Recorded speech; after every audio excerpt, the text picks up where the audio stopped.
Assalamualaikum guys, welcome to my YouTube channel.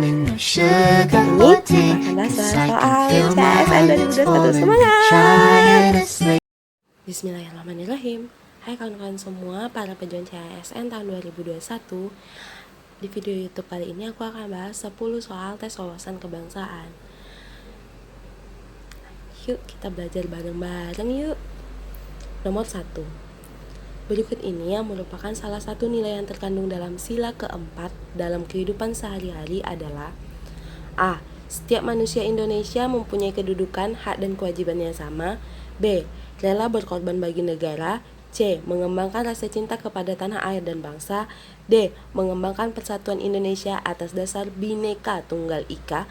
E. Berani membela kebenaran dan keadilan. Disimpan jawaban kamu dalam hitungan 1, 2, 3. Oke, kita akan bahas.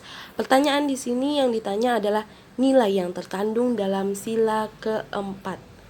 Critical pointnya ada nilai dan sila keempat. Nah, kalau pertanyaannya mengenai nilai, berarti teman-teman harus langsung konekkan ke 45 butir Pancasila. Nah, teman-teman di sini harus tahu apa aja itu dari sila, isi-isi butir dari tiap-tiap sila. Dari sila pertama, ketuhanan yang Maha Esa, kemanusiaan yang adil dan beradab, persatuan Indonesia, kerakyatan yang dipimpin oleh hikmat kebijaksanaan dan permusyawaratan perwakilan, dan keadilan sosial bagi seluruh rakyat Indonesia. Teman-teman harus tahu tiap-tiap butir dari masing-masing sila tersebut. Nah, karena ini yang ditanya adalah nilai sila keempat, maka jawabannya adalah A. Ini bisa teman-teman cek di 45 butir sila yang keempat. Ingat, kalau yang sila keempat itu setiap manusia Indonesia mempunyai kedudukan, hak dan kewajiban yang sama. Nah, kita ulas. Rela berkorban bagi negara. Ini terdapat butir dalam sila ketiga. Mengembangkan rasa cinta tanah air dan bangsa. Ini juga sila ketiga. Kemudian mengembangkan persatuan Indonesia atas dasar Bhinneka Tunggal Ika. Ini juga isinya ada di sila ketiga. Dan yang keempat, berani membela kebenaran dan keadilan, ini terdapat dalam sila kedua. Jadi, teman-teman harus sudah mengetahui 45 butir Pancasila supaya teman-teman bisa menjawab pertanyaan-pertanyaan tes wawasan kebangsaan mengenai nilai-nilai yang terkandung dalam sila keempat, dalam sila ke-1, seperti itu yang pembahasannya mengenai kehidupan sehari-hari. Oke, next soal yang kedua. Dalam pembukaan Undang-Undang Dasar 1945, alinea keempat memuat tujuan negara. Salah satu rumusannya adalah A. Memajukan kesejahteraan dunia. B. Melindungi dunia dari ancaman. C. Memelihara ketertiban dunia. D. Mencerdaskan kehidupan bangsa. Dan E. Mempertahankan negara kesatuan Republik Indonesia.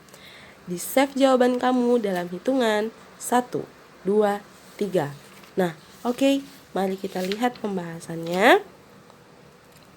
Di sini pembukaan kata dasar kuncinya yaitu mengenai pembukaan Undang-Undang 1945 tentang tujuan negara, alinea keempat.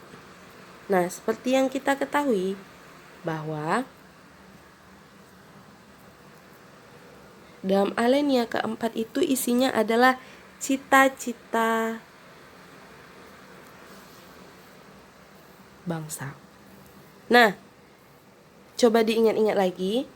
Di sini katanya adalah memajukan kesejahteraan dunia. Kalimatnya kurang tepat. Dalam pembukaan Undang-Undang 1945 itu berbunyi seperti ini. Membentuk suatu pemerintahan negara Indonesia yang melindungi segenap bangsa Indonesia dan seluruh tumpah darah Indonesia. Dan untuk memajukan kesejahteraan umum, mencerdaskan kehidupan bangsa, ikut melaksanakan ketertiban dunia yang berdasarkan kemerdekaan, perdamaian abadi, dan keadilan sosial. Nah, dari sini yang kedua, melindungi dunia dari ancaman. Kalimat melindungi dunia dari ancamannya kurang tepat. Memelihara ketertiban umum.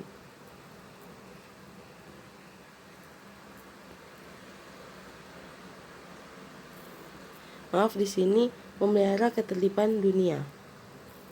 Ini kurang tepat. Tapi dia ikut melaksanakan ketertiban dunia.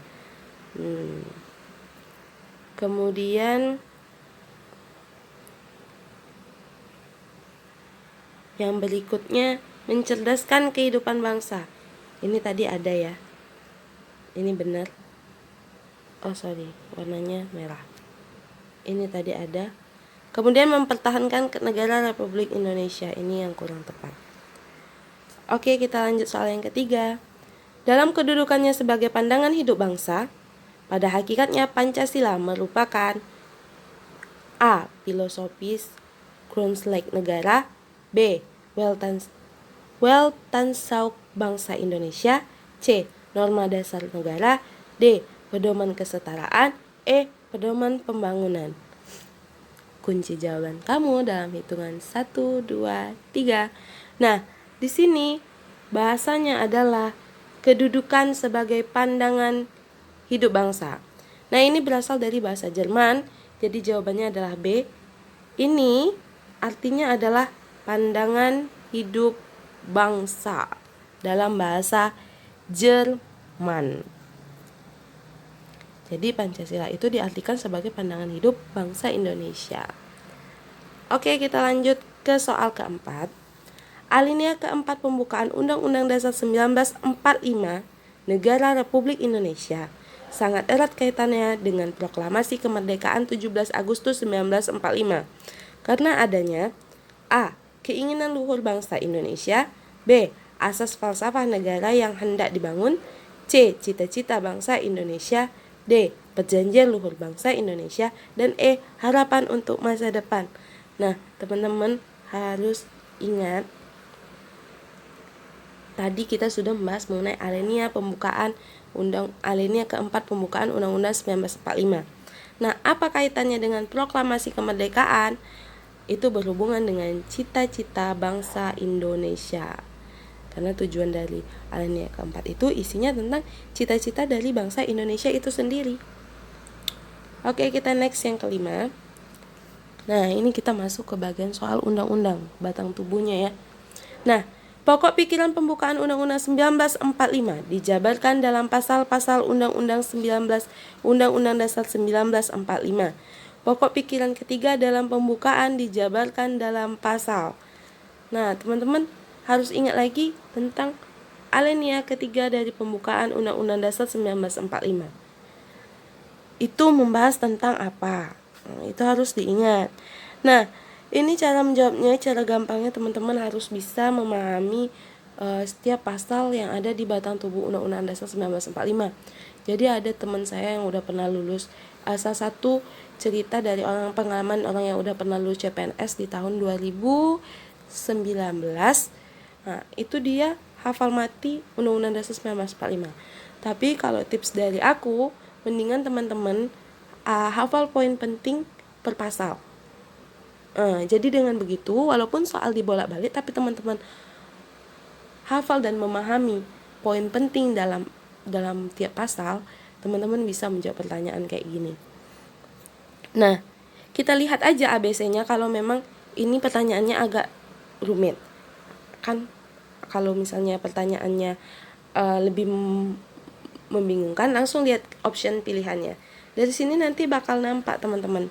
Kalau pasal 17 itu membahas tentang semua tentang kementerian.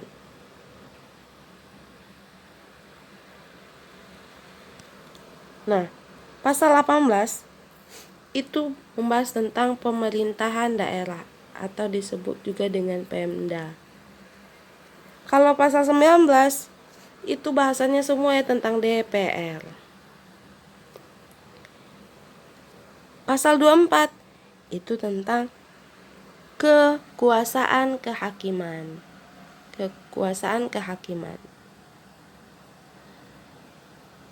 Nah, satu-satunya yang mendekati itu ada pasal 25, itu tentang wilayah.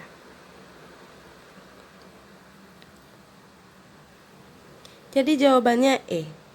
Wilayah negara. Itu terdapat dalam pokok pikiran ketiga dalam pembukaan Undang-Undang Dasar 1945.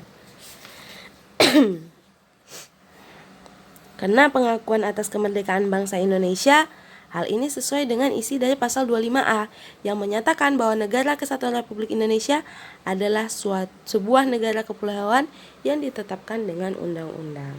Jadi tips cepatnya baca soal dan baca pilihan jawaban. Oke, lanjut yang keenam.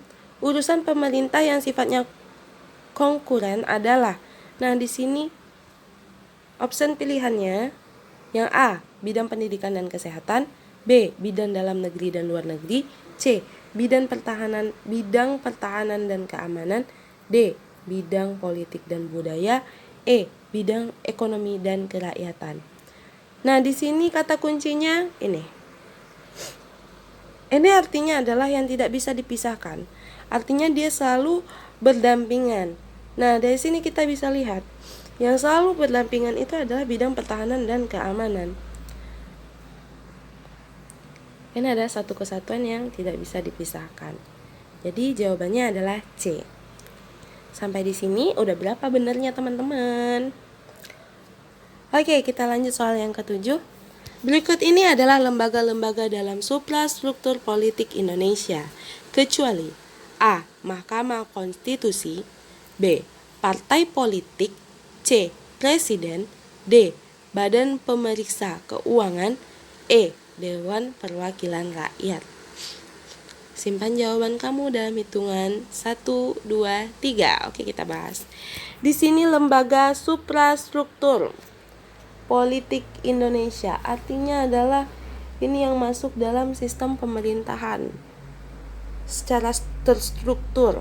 Nah, dia minta kecuali. Di sini Mahkamah Konstitusi ini termasuk suprastruktur politik di Indonesia. Kemudian partai politik, nanti presiden termasuk, Badan Pemeriksa Keuangan juga masuk, DPR juga masuk. Jadi yang tidak termasuk adalah partai politik karena ini termasuk infrastruktur.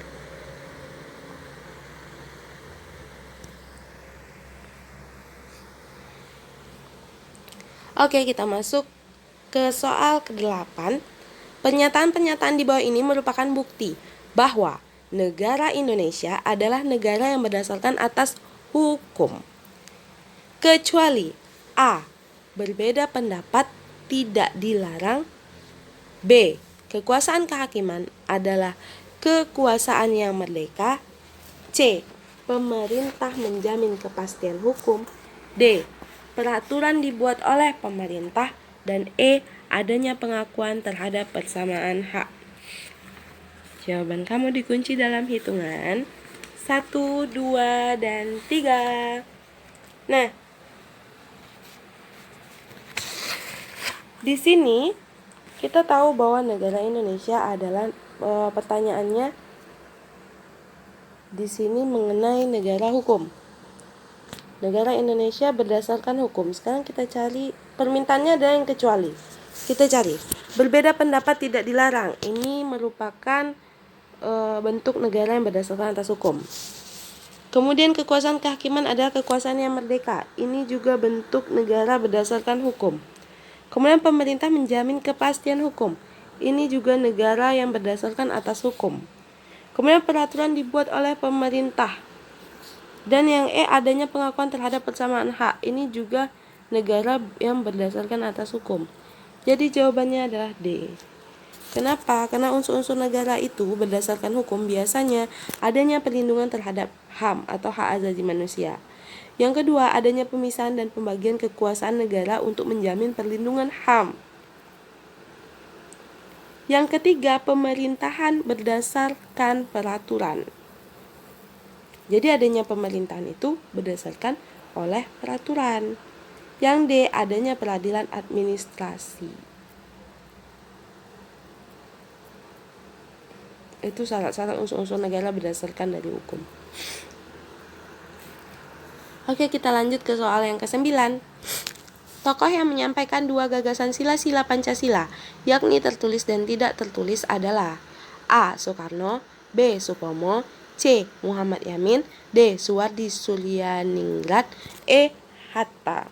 Nah, simpan jawabannya dalam hitungan 1, 2, dan 3. Oke, kita bahas. Di sini yang ditanya adalah tokoh. yang menyampaikan dua gagasan sila-sila Pancasila yang baik tertulis maupun tidak tertulis. Nah, ingat, dua gagasan sila ini maksudnya gagasan-gagasan tentang Pancasila ini disampaikan dalam sidang BPUPKI 1. Yang pertama, itu tanggal 29 Mei sampai tanggal 1 Juni. Dari sini teman-teman bisa coret bahwa tokoh yang menyampaikan itu adalah Soekarno, Supomo, dan Yamin. Jadi Suwardi sama Muhatta kita coret karena dia tidak menyampaikan gagasan, tapi kayak Muhatta hadir. Kemudian kita lihat, Insinyur Soekarno itu tidak menyampaikan dua gagasan, tapi nanti Insinyur Soekarno itu adalah pencetus nama Pancasila, sehingga lahirnya Pancasila tanggal 1 Juni 1945. Supomo juga bukan, karena cuman tidak menyampaikan gagasan secara tertulis dan tidak tertulis. Jadi Muhammad Yamin merupakan orang yang menyampaikan gagasan sila secara tertulis dan tidak tertulis. Next, soal yang terakhir. Berikut ini merupakan ciri ideologi tertutup kecuali A. HAM tidak dihormati, B. Bersifat tidak mutlak, C.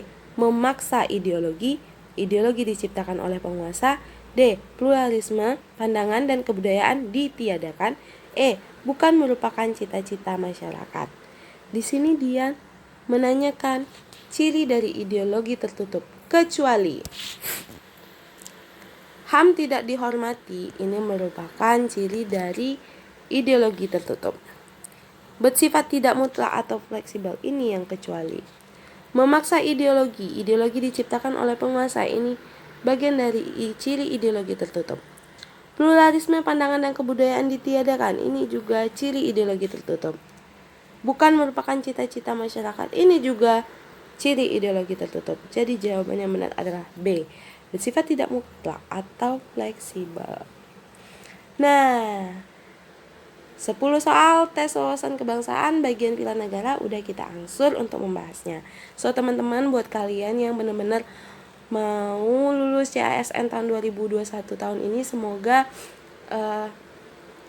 usaha dan doanya semakin kuat dan kalian bisa lulus di CASN tahun 2021 ini. Amin ya Allah, amin ya rabbal alamin.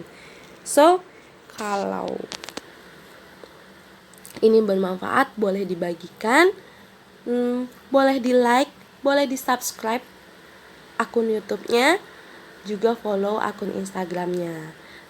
Kalau ada yang mau ditanya atau ada kritikan atau ada hal yang mau dibahas atau mau memberi saran, boleh isi komentar ya.